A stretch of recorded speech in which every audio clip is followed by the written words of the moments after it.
આણંદ જિલ્લાના બોરસદ સમસ્ત બ્રહ્મ સમાજ દ્વારા આજે ભગવાન શ્રી પરશુરામ જન્મજયંતિની ભવ્ય ઉજવણી કરવામાં આવી હતી।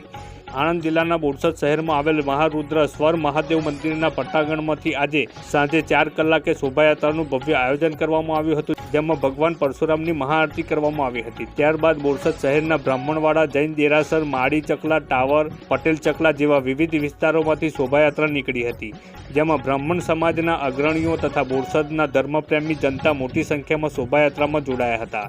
બોરસદમાં આવેલ વિવિધ શોભાયાત્રાનું ફૂલોથી સ્વાગત કરવામાં આવ્યું હતું। શોભાયાત્રા બાદ ભક્તો મહાપ્રસાદીનું આયોજન કરી પૂર્ણાહુતિ કરવામાં આવી હતી।